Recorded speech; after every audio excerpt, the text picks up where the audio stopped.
لو عندك مونيكير وسرنجة فاضية في البيت اياكي ترميهم او تستهيني بيهم. الفكرة دي هتوفر عليكي فلوس كتير جدا، والسر الحقيقي اللي بيخفوه عنا الناس كتير. استعدي للنتيجة انها بجد هتصدمك بالذهول. وصلي على النبي في التعليقات وتعالى اقول لكم الافكار. السلام عليكم واحلى تحية حب احنا متابعين. النهارده هشارككم معاكم حيل منزلية خارج الصندوق، كل اضافات للمجموعة، افكار وتدبير ذكية لست البيت الشاطرة هتسهل عليكي وقفة المطبخ وتوفر عليكي ميزانيتك. ما تنسوش تعملوا لايك للفيديو وتشتركوا في القناة لو اول مرة تشوفوني علشان يوصلك كل جديد. ونبدأ اول حاجة كده مع بعض.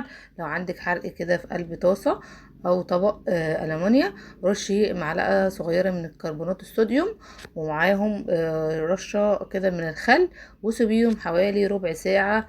وارجعي كده بالسلكة زي ما انت شايفة، دعكيها بالسفنجة خشنة او سلكة ناعمة، وبعدين هتلاقيها معاكي بكل سهولة من غير اي حاجة ترجع جديدة معاكي زي الفل.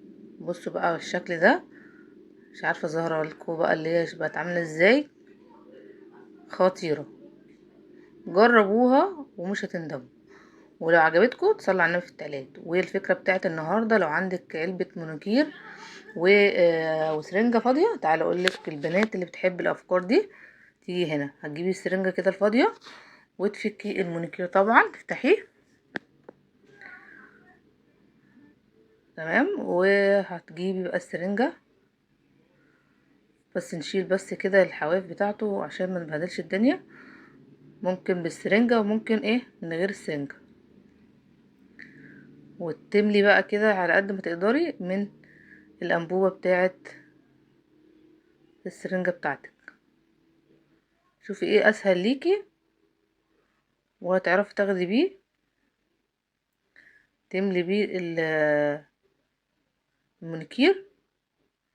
وبعدين بقى بالحاجات اللي البنات بتحبها دي، الاشكال. لو انت هتعملي مثلا، هتعملي لونين، لون اسود ولون ابيض او لون احمر، وتعملي بس شكل كده بالشكل اللي انت شايفاه ده، وتبقى معاكي حاجة كده ببلاش للبنات اللي بتحب المونيكير والحاجات دي.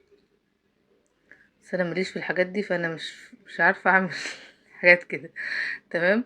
بس دي من غير فلوس خالص، ممكن تعملي شكل جميل وحاجات حلوه للبنات الصغننين اللي بتحب الاشكال. جربوها الفكره دي بجد حلوه وهتعجب البنات والستات اللي بتحب المونيكير. ممكن تعملوا بقى حنه كمان. طيب لو قدر الله المنكر وقع منك غلط او من ولادك او اي حد، على سجادة، على بلاط، على رخامة، هتجيبي ملح ناعم من المطبخ، ملح بتاعنا على المنوكير. هتسيبيه 5 دقايق كده او 3 دقايق، تسيبيهم يتفاعلوا مع بعض، يبقى يكون هو المنوكير سايح كده. فتحطش عليه الملح، ملح الطعام بتاعنا اللي احنا بنستخدمه، ملح طعام، حبيبات، ناعم، اي حاجة. وبعدين بتستخدمي اي حاجة او ايديكي او منديل باستخدام قماشة جافة، او منديل او ايدك او فرشة قديمة، وافركي بقى المونيكير ده بحركة دائرية خفيفة. هتلاحظي ان المونيكير بدأ يفرك وينزل في شكل حبيبات ناشفة زي الرمل. وبعد كده هبص اهو، شوفي الشكل. انا عايزه اوريكم اللي هو كله طلع بقى في الملح. سبحان الله، بقى الملح لونه نفس لون المونيكير. مش عارفه ظهر لكم ولا لا. وبتنضفيها بكل سهوله. بس لو المونيكير نشف بقى، لو المونيكير سبتوه نشف في مكان ما لحقتوش من الاول، هتجيبي كحول طبي او سبيرتو وتغسليه بعد كده بالمسحوق. ده لو طري، يعني لو لسه مكبوب منك حالا. جربيها الفكرة دي، لو عجبتك نصلي على النبي في التعليقات ونشوف الفكرة اللي بعد كده.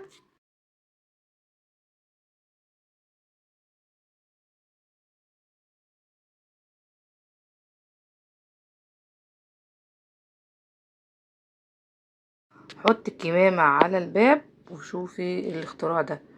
لو عندك باب بيتقفل كده وانت مثلا بتنشري بره، او ابنك جوه وفي الأوضة وبيقفل على نفسه أو بنتك الصغيرة، فجيبي كده كمامة وحطيها من الأكرة دي، الأكرة اللي جوه، وبالشكل ده مش هتلاقي الباب بيقفل معاكي، هتلاقيه بيرد تاني علشان اللسان احنا دخلناه لجوه. فاهمين بتكلم على ايه؟ بالشكل ده، او بلزقة ممكن تعمليها، او باستك او بتوكة.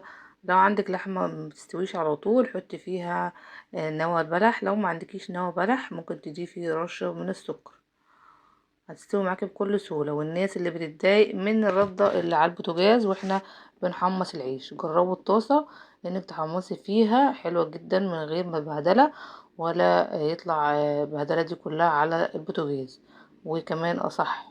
جربوها، الفكرة دي جميلة جدا. والورق الزبدة الناس كتير اللي شايفاه اللي هو بيتعمل بس نغطي بيه الاكل، لا طبعا مفيش الكلام ده. اول حاجة طبعا لما بنيجي نقطع الورقة بتاعة ورق الزبدة، جربوا الفكرة دي انك تتني الورقة كويس جدا، تتنيها كويس قوي، وبعدين خديها كده لا بالفتلة او بايدك زي ما انا عملت كده بالشكل اللي انت شايفاه ده، هتلاقيها بكل سهولة اتقطعت معاكي، سهلة وبسيطة. لو عندك بقى كده حطي بقى كده عليها شوية ملح ورق الزبدة ده، و ملح عادي بتاع المطبخ، وسخني المكوة وهاتيها كده. لو عندك اسمرار في المكوة هتلاقيها نصفت معاكي. جربوا الفكرة دي، جربتوها؟ طب قولولي نفعت معاكم ولا لا؟ بس هي ما نفعتش معايا الصراحة، طبعا مش هتنضف كده. انا عامله لكم فيديو كامل لتنظيف المكوة. ممكن تجيبي ورق الزبدة ممكن تنضفي بيه كل المرايات اللي عندك، ينفع وجميلة جدا وسهلة، مع كمان نقطة خل هتلاقيها بتلمع كل المرايات اللي عندك. جربيها الفكرة دي وصلوا على النبي في التعليقات، فكرة سهلة وبسيطة بورق الزبدة زي ورق الجرنان بالظبط. ولو عندك حتة ورق فويل مش عايزاها او بايظة، جيبيها كده لو عندك المقص بايظ، وجرب الفكرة دي، قطعيها كده تقطيع صغيرة هتلاقيه يسن معاكي بكل سهولة. وحتى لو عندك صدى في قلب المقص، جربي اللي هو الورق الفويل، هتلاقيه شال معاكي كل الصدى اللي في المقص بكل سهولة. ولو في صدى في الحنفيات، في اي حاجة ستانلس، هتلاقيه شالها معاكي بكل سهولة. جربيها الفكرة دي بجد خطيرة. لو عجبتك صلي على النبي في التعليقات، يرجع يلمع كأنه جديد.